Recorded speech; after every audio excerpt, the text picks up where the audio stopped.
పిల్లలుడే అంతా నాకు అయిపోయి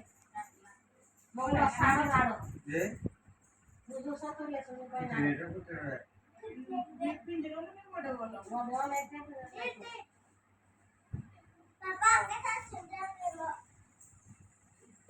ఇటు అంత